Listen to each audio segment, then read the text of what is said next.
I never thought the woman who married my son would one day turn against me. To me, she was just my daughter-in-law, someone I tried to respect, someone I welcomed into our family with an open heart. But everything changed the moment she discovered something I had quietly kept to myself for years: that I earned $60,000 a year. Not a fortune, not luxury money, just enough to live a simple, comfortable life. But to her, it wasn't just my income. In her mind, it suddenly became hers. She looked me straight in the eyes and said, "You don't need all this. You should be giving half of it to us." Half. As if my entire life, my work, my savings, belonged to her. That was the moment I felt something inside me break. I realized this wasn't just a misunderstanding. This was greed. Cold, sharp, and aimed directly at me. And that greed pushed me to make a decision no one in this family ever saw coming. A decision that would change everything. I've lived a quiet life for years. Nothing fancy, nothing loud. Just me, my small home, and a routine that gave me peace.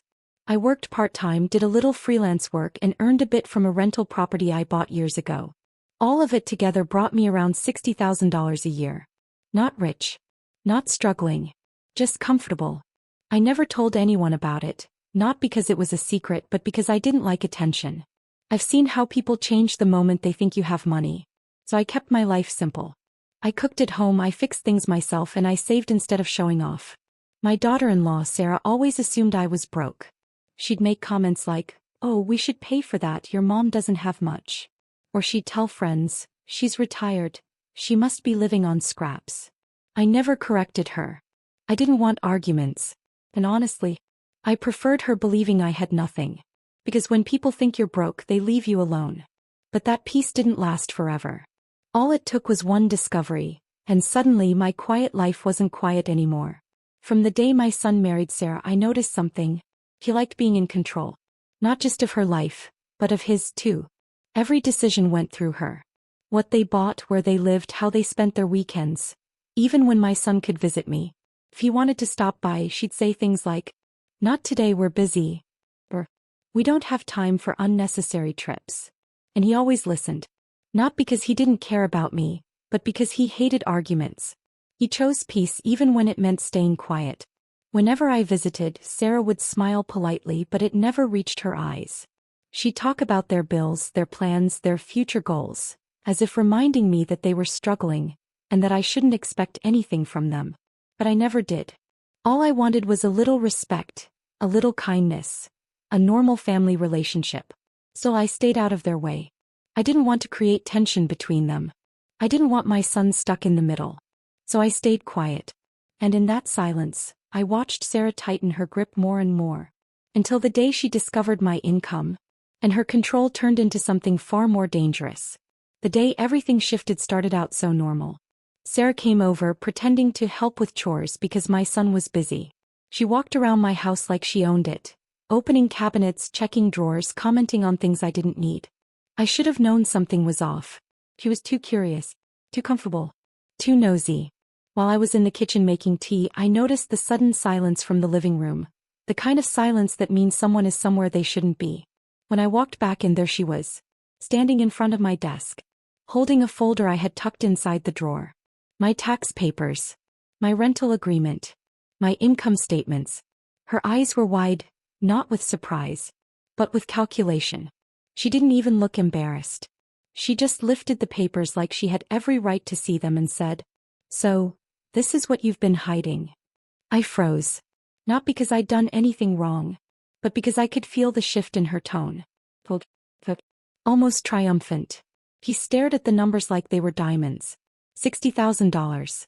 My quiet little income. In that moment, I realized she hadn't just found papers. She had found leverage.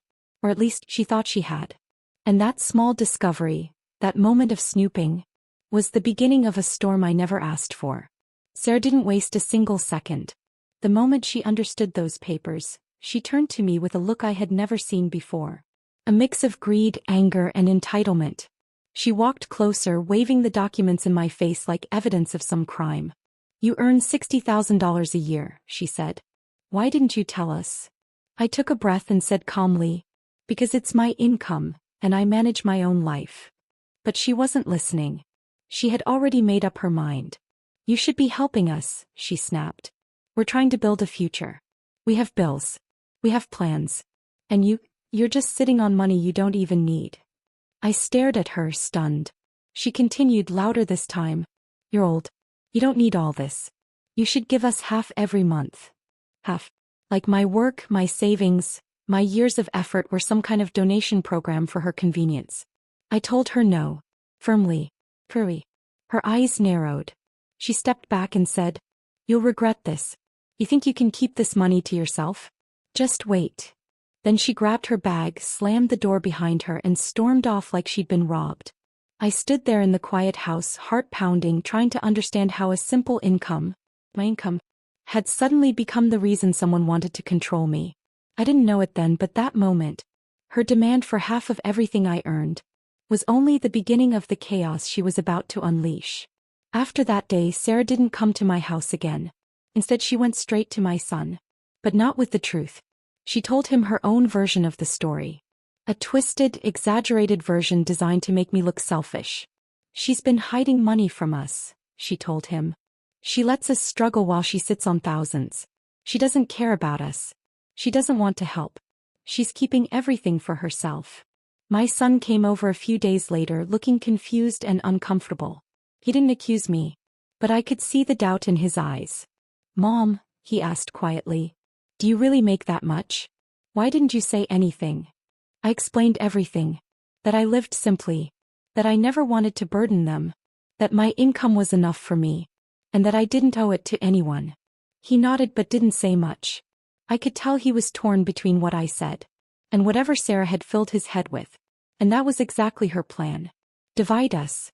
Pressure him. Use guilt to get what she wanted. The days ahead felt heavier. The calls from my son became shorter. The visits stopped. The house felt colder. I wasn't angry at him. I knew where the words were coming from. I knew who was behind them. But there was something else Sarah didn't know. Something that would soon turn her entire plan upside down. And that secret was the house she believed was hers. What Sarah never bothered to ask, and what my son never really understood, was that the house they lived in, the house they bragged about, the house they called our first real home, it wasn't actually theirs. I owned it. Every brick. Every wall. Every inch. Years ago, when my son got married, I wanted to help them start their life without stress. So I let them move into my second property. Rent-free. No pressure, no deadlines, no expectations. I always planned to gift it to my son someday. Maybe when they had children. Maybe when they were more stable. I never felt the need to rush it. The deed stayed in my name simply because it wasn't the right time to make it official. And Sarah always assumed it was official. She called it their home. She decorated it. She told her friends they owned it. She even talked about taking out loans against the property value. But she never once asked whose name was actually on the title. She never imagined the house she was so proud of, the house she used as leverage, belonged entirely to the person she was trying to manipulate. That house, the one she thought was her security, her power, her future, was the very thing that would expose just how far her greed could drag her. And just how far I was willing to go to protect myself. It didn't take long for Sarah to come back angrier than before. She didn't call first. She didn't knock gently. She barged into my home like I owed her something. Her face was tight with frustration, like she had been replaying the argument in her head for days. She didn't even sit down. Listen, she said, pointing her finger at me. We need that money. And I'm done asking nicely. I stayed calm. What you're asking for isn't fair, I told her. It's my income. I earned it. But she wasn't listening. He never listened. She stepped closer, lowering her voice as if she wanted her words to cut deeper. If you don't help us, she said, you won't see your son again. And we'll move into your house too. Then you'll have no choice but to support us. For a moment I just stared at her. Not in anger, but in disbelief. This woman who had done nothing but take, was threatening to take even more. Think about it, she added. We can make your life very uncomfortable. Then she turned and walked out, as if she had already won. As if her threats were enough to break me. But instead of fear, something else settled in me. A kind of clarity. A realization that if I didn't act now, my life would stop being my own. That conversation. Those final threats. were the last straw. I knew then that I had to protect myself, even if it meant making a decision that would shake the entire family. I sat in my living room that night thinking, not about anger, not about hurting anyone, just about what I had to do to protect myself. The house, the very place Sarah thought was hers, was the key.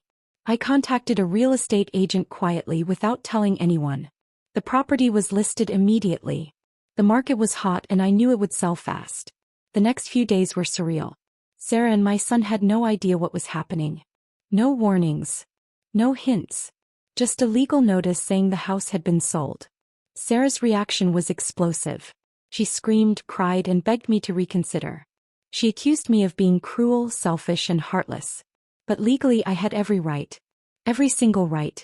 I didn't enjoy it. I didn't do it out of spite. I did it because she had shown she would stop at nothing to take what wasn't hers. For the first time I felt a weight lift. I wasn't afraid anymore. I wasn't being manipulated anymore. The house, once a symbol of their entitlement, had become my shield. And in that quiet, decisive moment I realized, sometimes protecting yourself is the only choice left. The day Sarah discovered the house had been sold, everything changed. She barged in, furious, demanding answers. "Why would you do this?" she shouted, her face red, voice trembling with rage. "You can't just take my home." I stayed calm, looked her in the eyes and said clearly, "If someone believes they deserve half of my income, they can afford their own home." Her mouth fell open. She had never expected resistance. Never expected someone to stand firm. My son stood silently beside her, stunned. For the first time he saw the truth. How manipulative she had been, how selfish, how controlling. Sarah turned to him, trying to twist the story. "He's being unreasonable. He's trying to hurt us," she screamed. But the words fell flat. The reality of her greed was undeniable. She froze. Not out of fear, but disbelief. Her sense of control, her plans, her supposed power, all gone in a single decision. And in that moment I realized, sometimes the quietest person in the room holds the greatest power. I had simply chosen to use it. After the chaos settled, my son finally pulled me aside. He looked tired, defeated, but also clearer than I'd seen him in years. "Mom," he said quietly. I had no idea how manipulative she was, how far she would go to control everything. She hid debts, pressured us constantly, and even twisted my own thoughts against you. I nodded. "I didn't want to come between you two," I said. "But you needed to see the truth for yourself." He looked down, ashamed. "I should have stood up sooner. I should have seen it. I'm sorry for not listening, for doubting you." It was a hard conversation, but an honest one. For the first time he understood that my actions weren't about revenge. They were about protection. Protecting myself. Protecting what I had worked for. Sarah, meanwhile, was forced to move out. She blamed everyone except herself. And my son. He took time away from her, reflecting on the marriage and what kind of life he really wanted. For the first time in years, our family's chaos quieted. Not because of forgiveness, but because the truth had finally been revealed. And for me, that truth brought something even more valuable than money. Peace, boundaries, and the knowledge that I could stand my ground, no matter what. With Sarah out of the house and the chaos behind me, life finally felt calm again.